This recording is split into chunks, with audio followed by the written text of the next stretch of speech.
কি গো গিন্নি, এটা কিসের ফর্দ? কোনো অনুষ্ঠান হবে নাকি? বিয়ে হবে গো। বিয়ে? কার বিয়ে?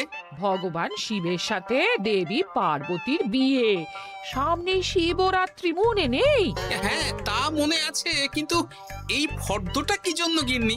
আমি শিবরাত্রির দিন বিকেলে বাবার মাথায় দুধ ঢালতে যাব, তাই তোমাকে আগে থেকে লিখে দিলাম কি কি লাগবে।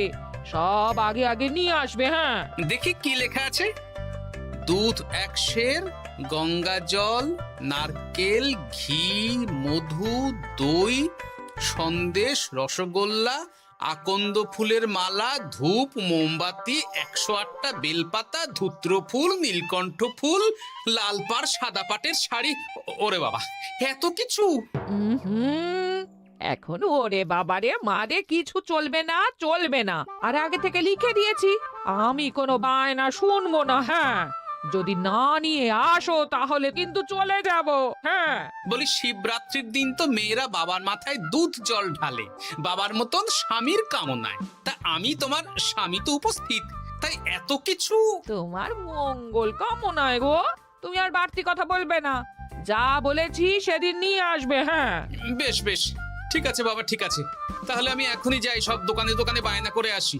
সেদিন তো এইসব জিনিসের চাহিদা তুঙ্গে থাকে। হ্যাঁ, তা যাও, সেটাই বুদ্ধিমানের কাজ হবে। হ্যাঁ,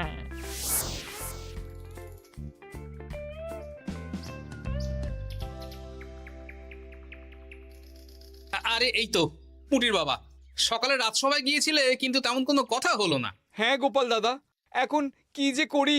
ঠিক আছে ঠিক আছে, আমি দেখছি কি ব্যবস্থা করা যায়, বুঝলে। ঠিক আছে গোপাল দাদা, একটু দেখো, বুঝতেই তো পারছো অভাবের সংসার। হ্যাঁ হ্যাঁ, কোনো চিন্তা করো না।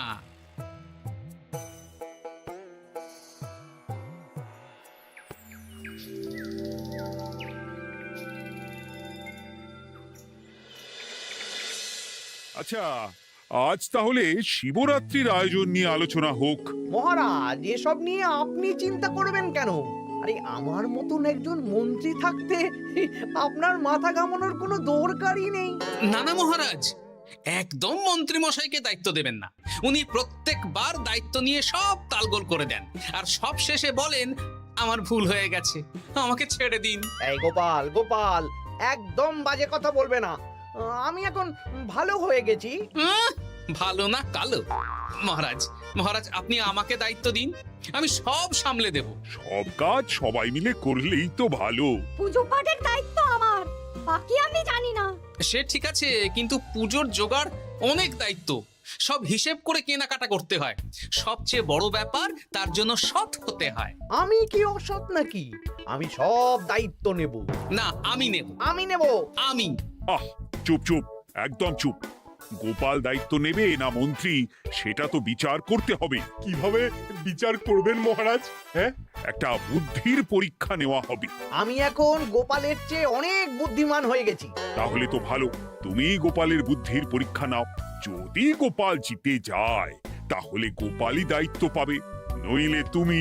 ঠিক আছে, আমি এক্ষুনি প্রশ্ন করছি। হ্যাঁ হ্যাঁ, করুন করুন। হ্যাঁ, এমন কি জিনিস যা তুমি যতই খাও পেট ভরবে না? বাবা, মন্ত্রী কি প্রশ্ন করলে! গোপাল, বলো বলো বলো। এবার জমবে মজা। বেশ, তাহলে বলি। হ্যাঁ, বলো বলো। উত্তর হলো বাতাস। যতই খাও পেট ভরে না। গোপালের কি বুদ্ধি! ও মন্ত্রী মশাই, এই গোপাল তো প্রথম দানেই বাজিমাত করে দিল। হ্যাঁ, প্রথমটা তো সহজ ছিল।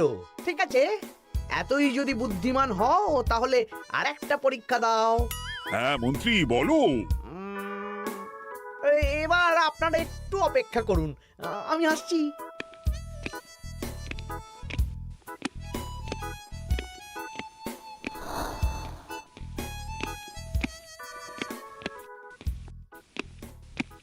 এই তো মন্ত্রী এসে গেছে, আবার হাতে একটা খাঁচা। এই নাও গোপাল, এই খাঁচায় একটি অদৃশ্য মুরগি আছে। তুমি যদি বুদ্ধিমান হও তবে এর মাংস রান্না করে আজ নৈশভোজে মহারাজকে খাওয়াতে হবে। যদি না পারো, দায়িত্বের দও পাবে না। বেশ, তাহলে দিন, আমি রাতেই আসছি, রান্না করে নিয়ে আসছি। আপনারাও সবাই হাজির থাকবেন কিন্তু।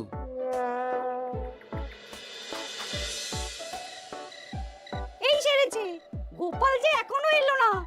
গোপাল নির্ঘাত ফেসেছে। এই তো চলে এসেছি, এ কি গোপাল, তুমি তো খালি হাতে। মাংসের ঝোল রেঁধেও এনেছি। ওই গোপাল, অদৃশ্য মুরগির ঝোল কোথায়? হ্যাঁ, কোথায় গোপাল? আহ, মহারাজ, অমন সুস্বাদু মুরগি আমি আগে কখনো খাইনি। আমি সেটা রান্না করে রাজপ্রাসাদের প্রধান ফটকের বাইরে রেখে এসেছি। মস্করা হচ্ছে? চলুন তো গিয়ে দেখি। হ্যাঁ, চলো তো।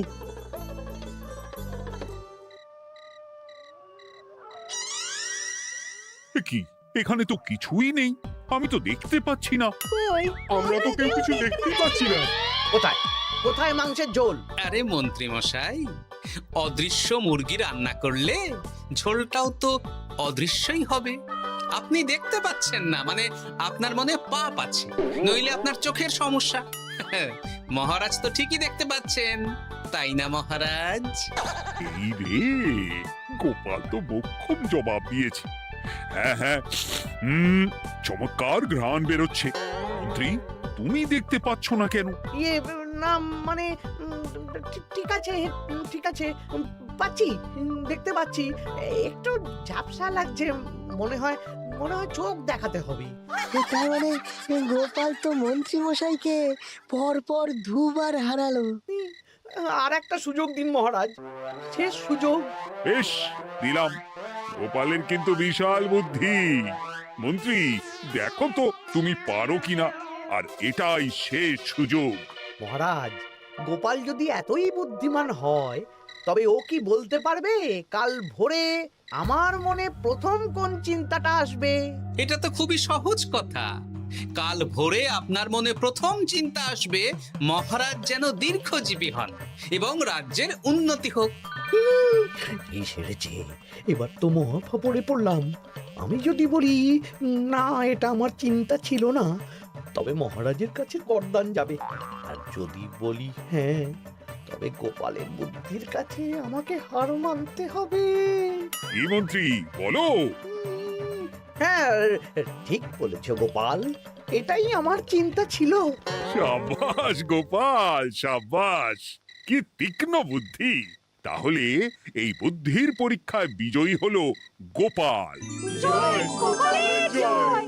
তাহলে শিবরাত্রির পুজোর আয়োজনের দায়িত্ব এবার গোপালের। আমার আর কোনো চিন্তা রইল না। মহারাজ, গোপাল তো সব দায়িত্বই পেল, আমাকেও কিছু একটা দায়িত্ব দিন।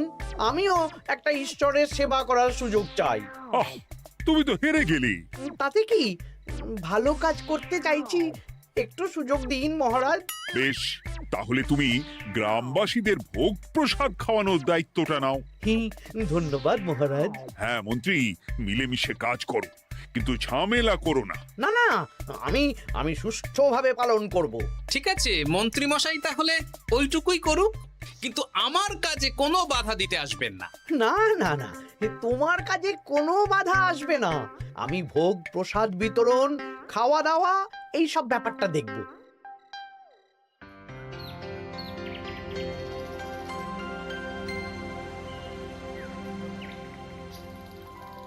বলুন মন্ত্রীমশাই, সকাল সকাল ডেকে পাঠালেন।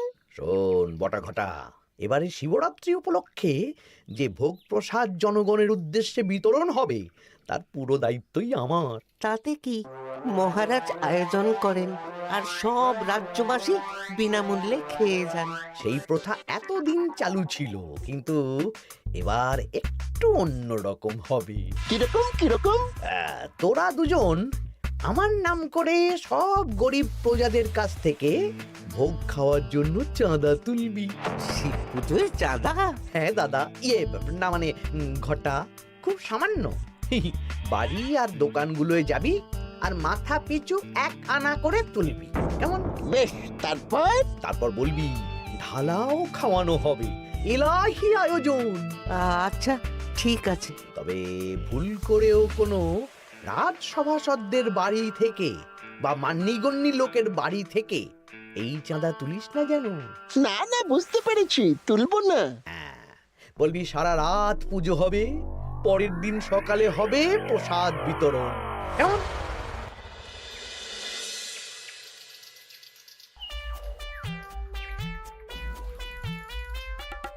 বলা, এবারে শিবরাত্রি উপলক্ষে যে পূজা হবে তার ভোগ প্রসাদ খাবে তো?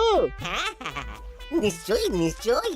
এবারে সব দায়িত্ব মন্ত্রী মশাইয়ের, এলাহি আয়োজন। তা তোমাদের বাড়িতে কতজন সদস্য?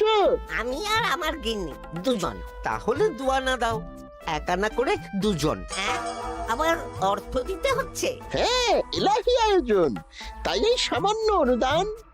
আচ্ছা বেশ, এই নাও, এই নাও দুয়ানা। চিন্তা করো না ভোলা, এমন খাওয়ানো হবে না। রাতের বেলা শিব পুজো আর পরের দিন সকালে জীব পুজো। বাবা বাবা বাবা, সব দোকানে দোকানে আমি যাচ্ছি, আর তুই লোকজনের বাড়ি বাড়ি যা। বেশ। রে, কত হলো? অনেক হয়েছে মন্ত্রী মশাই, এই দেখুন। বাবা বাবা বাবা, এক আনা করে নিয়েই তো থলে ভরে গেছে। হ্যাঁ, এবার হবে মাছের তেলে মাছ ভাজা।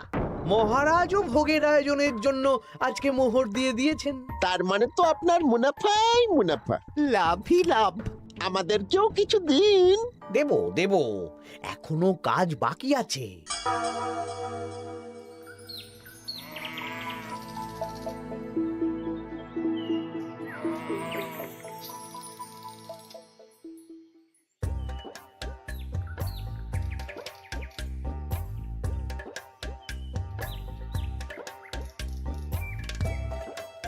আরে আরে গোপাল দাদা যে, এত কিছু কি নিয়ে যাচ্ছ? এই তো শিবরাত্রির পুজো উপলক্ষে দশকর্মার বাজার রাজবাড়ি নিয়ে যাচ্ছি। এবারে তো এলাহি ভোগের আয়োজন। রাতের বেলা শিব পুজো আর পরের দিন সকালে নাকি জীব পুজো। মন্ত্রী মশাই দায়িত্ব নিয়ে খাওয়াচ্ছেন। না না, খাওয়ার আয়োজন তো এমন কিছু নয়। আমি যতদূর জানি ওই খিচুড়ি, আলুর দম, ছেঁচড়া, পায়েস, চাটনি আর একটা করে মিষ্টি।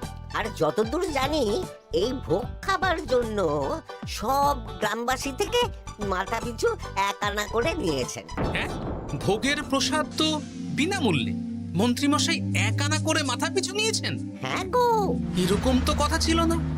আচ্ছা আচ্ছা, আমি দেখছি কি করা যায়। দেখছি আমি দেখছি।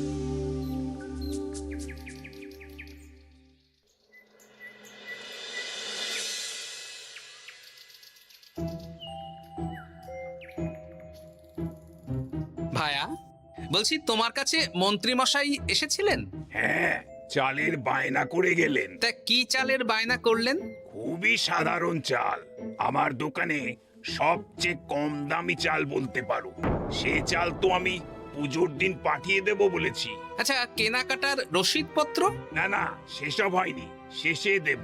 শোনো, মহারাজের আদেশ, মন্ত্রীমশাই যে চাল বলেছেন তার থেকে 5 গুণ উৎকৃষ্ট মানের চাল দেওয়া চাই।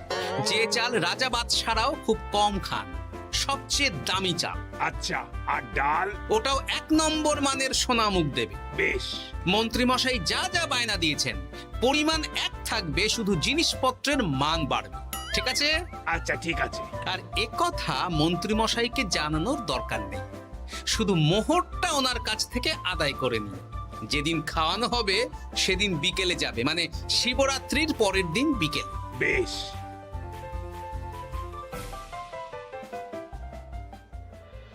নাও ধরো গিন্নি, যা যা বলেছিলে সব কিনে এনেছি। এবার আমি মন্দিরে গেলাম, কেমন? ঠিক আছে গো, তুমি কি ভালো।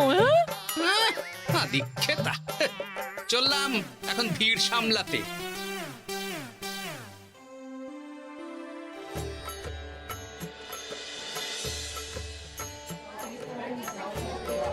একটু সারিবদ্ধভাবে দাঁড়ান, আপনারও সুযোগ আসবে। বাবা কাউকে ফিরিয়ে দেবে না। দেখো মন্ত্রী, দেখো গোপাল কি সুন্দর ভিড় সামলাচ্ছে। ওকে তো এই জন্যই দায়িত্ব দেওয়া। হ্যাঁ, তাই তো দেখছি। ওম নমঃ শিবায়। হে ভোলানাথ, দেবাদিদেব মহাদেব সকলের কল্যাণ করুন। জয় দেবাদিদেব মহাদেবের জয়। হে ভোলেনাথ মহেশ্বর, মঙ্গল করো বাবা। জয় বাবা ভোলাদেব মহেশ্বরের জয়। তা তোমার শরীর এখন কেমন? এই তো বেশ ভালো আছি। সবই তোমার জন্য। তুমি না সাহায্য করলে ওই ওষুধ আমার পেটেই পড়তো না। না না, আমি তো নিমিত্ত মাত্র, সবই মহাদেবের ইচ্ছে। জয় বাবা মহাদেবের জয়। চলি গো। কাল ভোগ খেতে তাড়াতাড়ি চলে এসো।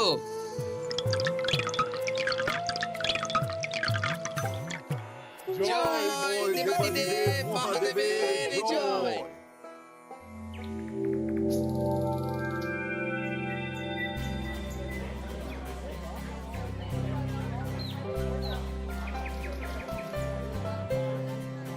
সত্যি মন্ত্রী মশাইয়ের ভোগের প্রসাদ পেয়ে মনটা ভরে গেল।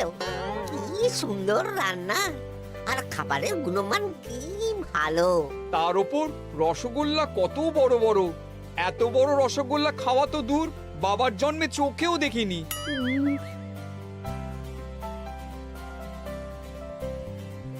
এই সেরেছে।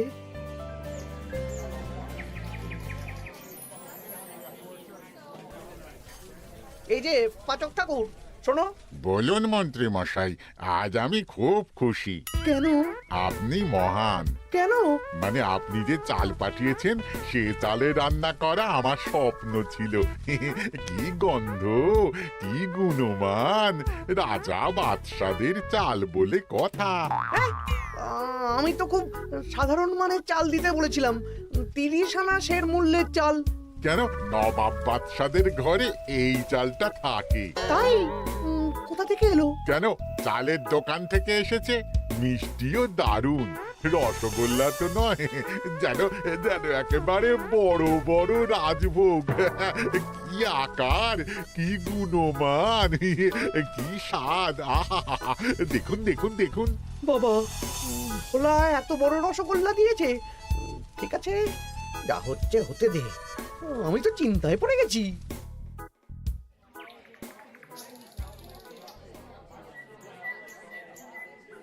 মন্ত্রী, তুমি কি করেছো? তোমার নামে তো সবাই সুখ্যাতি করছে। না না, এই আর কি। আমি যা অর্থ দিয়েছি এই আয়োজনের জন্য তো তার চেয়ে 5 গুণ বেশি মোহর লাগবে, কিন্তু তুমি কি করে করলে? মন্ত্রীমশাই সত্যি ভালো হয়ে গেছে।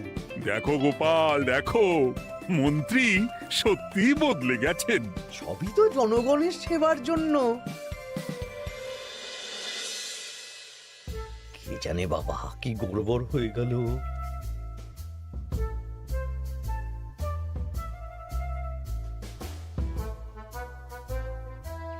মন্ত্রী মশাই, বকেয়া পাওনা নিতে এলাম। আপনার মোট হয়েছে চালের 350 মোহর, মুগ ডালের 250 মোহর, আর মশলাপাতি 100 মোহর। হ্যাঁ, বলো কি? মন্ত্রী মশাই, ওই আপনার মোট বকেয়া 300 মোহর।